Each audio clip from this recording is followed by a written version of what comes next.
देखो जब पासे में अब तक हम लोगों ने क्या पढ़ा, एक बार हम रिवाइज कर लेते हैं, उसके बाद वन सरफेस कॉमन हम लोग पढ़ेंगे, ठीक है। देखो अब तक हम लोगों ने पासे में क्या पढ़ा, पासे का दो भाग है, स्टैंडर्डाइज मतलब मानक पासा और नो स्टैंडर्डाइज साधारण पासा। इससे हमने क्या देखा, मानक पासा, ये देखो दो पासे है ना, तो अकेला पासा है, जैसे हम डालते हैं अकेला पासा है, तो जो बगल बगल के पासे वो पड़ोसी होते हैं, उनके सतह, पड़ोसी सतह।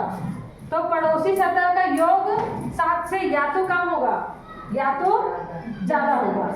हाँ, वो क्या पासा हो जाएगा, कौन सा पासा होगा, वो ही होगा मानक पासा है, स्टैंडर्ड। या तो टोटल उसका 7 से कम होगा या तो ज्यादा होगा। अब हमें क्वेश्चन क्या आता है, 1 2 3 है, जैसे एक के अपोजिट विपरीत पासे में, एक के विपरीत क्या है, 2 के विपरीत क्या है, 3 के विपरीत क्या है। ये हमने समझा कि एक के विपरीत का टोटल 7 होना चाहिए। जैसे एक में कितना जोड़ेंगे कि 7 आ जाएगा, या तो 7 में से 1 घटा दें, जो उत्तर आएगा वही हमारा आंसर होगा 6।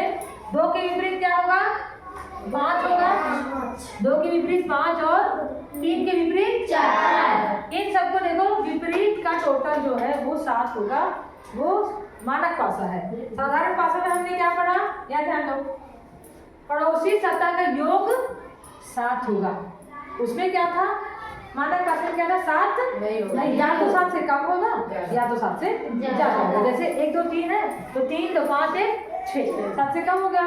कभी कभी टोटल 9 भी आ जाता है, 4 3 7 2 9, 4 3 2 अगर है तो हम उसको जोड़ेंगे, 4 3 7 2 9, ये मानक पासा हो गया। अब देखो पड़ोसी सतह, साधारण पासे में पड़ोसी सतह का योग क्या होता है, हमेशा 7 होगा, 7 होगा। लेकिन अब विपरीत में क्या है, हमेशा क्वेश्चन ये आता है कि इसके विपरीत में क्या है। हर पासे का पड़ोसी सतह दिख रहा है, सबके विपरीत में क्या है। तो विपरीत में ये समझ लो कि साधारण पासे में विपरीत में ये कभी निश्चित नहीं होता कि कौन सा नंबर, कौन सा अंक, कोई डिजिट है। तो आपके ऑप्शन में आंसर क्या होगा, ऐसे होगा कि 1/2/5, 2 या 4 या 6, या तो जानकारी अधूरी है ना, या तो अपूर्ण जानकारी, ऐसा कुछ होगा। ये हमारे साधारण पासे के ऑप्शन में अक्सर उत्तर आएंगे, क्योंकि इसका कोई निश्चित नहीं होगा। अच्छा, अब तक हमने जो अब तक मैं आप लोग को प्रैक्टिस करवाई उसके बारे में था, मानक पासा और साधारण पासा। अब हम लोग के सामने जो क्वेश्चन था उसमें 2 पासे दिए थे, है ना। अब जब 2 पासे दे दिए हैं तो हम लोग को ये ध्यान रखना है, 2 पासा है, एक यहाँ दिख रहा है, इसमें सरफेस है, और यहाँ पे दिख रहा है। तो हमें ये देखना है 2 पासे जो भी है, तो हमें क्या देखना है, सरफेस कॉमन है कि नहीं देखना है। तो बताओ हम कितना कॉमन सरफेस देखते हैं, ये बताओ आप लोग। हाँ बोलो, 1 और 2 सरफेस, या तो नो सरफेस। क्या होगा, मेरे साथ बोलो, या तो बोलो 1 सरफेस कॉमन, वेरी गुड। या तो 1 सरफेस कॉमन होगा, या तो 2 सरफेस कॉमन होगा, या तो नो सरफेस कॉमन होगा, मतलब कोई सरफेस कॉमन। अच्छा, इस पासे में क्या है, इसको चलो हम हटा देते हैं। ये पासा दिख रहा है, यहाँ पे क्या है, देखो 5 4 6 और 3 4 2, 1 सरफेस कॉमन। हाँ 1 सरफेस कॉमन है, मतलब 4 यहाँ भी है 4 यहाँ भी है, बाकी दोनों अलग अलग है। अब हमें देखो यहाँ ध्यान दो, यही तुम्हारा उत्तर निकालने का ट्रिक है, ठीक है। हमें क्या करना है, हमने क्या बात किया था, घड़ी किस दिशा में चलती है, यहाँ से यहाँ चलती है कि यहाँ से यहाँ चलती है, मतलब जो घड़ी ऐसे टिक टिक टिक टिक टिक चलती है, ऐसे से चलती है। तो यहाँ चली टिक टिक टिक 1 2 3 4 5 6 7 8 9 10 11 12 कि ऐसे चलती है, 12 11 9 8 7 6 10 ऐसे चलेगी ना, राइट है। बस घड़ी को याद रखो। अब उस घड़ी को हमें अप्लाई कर देना है पासे पे, ठीक है। घड़ी का कांटा कैसे चला उसे अप्लाई करना। अब देखो यहाँ क्या है, जो सरफेस कॉमन है उसी को हम पकड़ेंगे। कौन सा सरफेस, मतलब कौन सा डिजिट कॉमन अंक है, कौन सा बताओ, 4 है, 4 है। अब 4 को हम घड़ी की दिशा में घुमाएंगे, देखो 4 के ऊपर चलेंगे 5, 5 के इधर 6। तो हमने क्या लिखा पहले 4, 5, 6। यहाँ तक समझ में आया? यहाँ से चले ना, इसके घड़ी की दिशा में चलेंगे तो हमें पहले 4 मिला, फिर 5 मिला, फिर 6। अब यहाँ भी चलेंगे 3 4 ना, गलत। 3 क्यों आई? 3 पर आई क्यों? 4, हमारी बात 4 से चल रही ना, वन सरफेस कॉमन 4 है, 4 को ही पकड़ेंगे जो दोनों में है।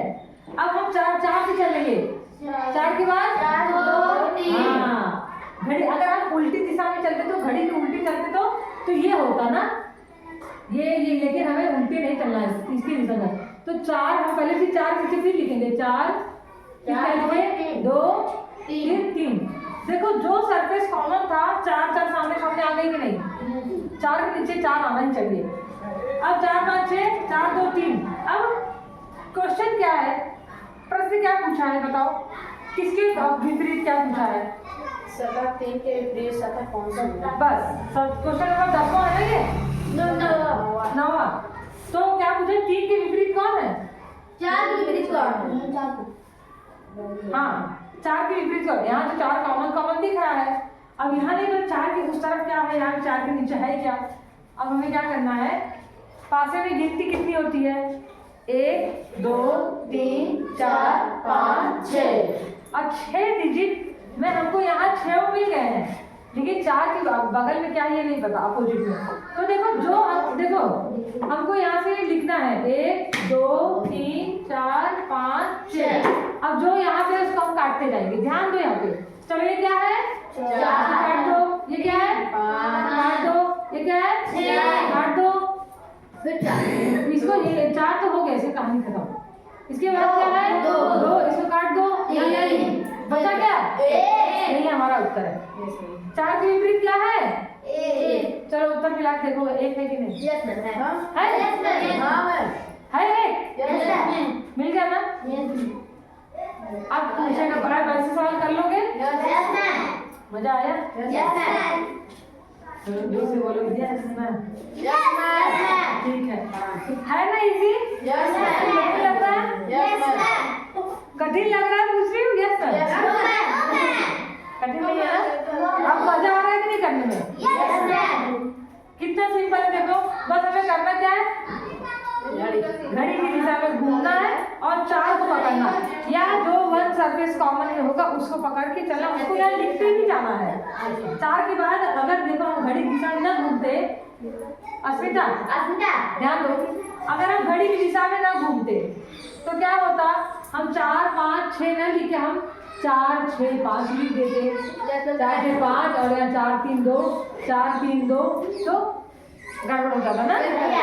चलो इतना जितना हमने दिया है, 1 सरफेस कॉमन वाला करो, इसके बाद 2 सरफेस कॉमन समझाते हैं। ओके चलो करो फिर। हाँ कंप्लीट, सारे कंप्लीट कर डालो ना।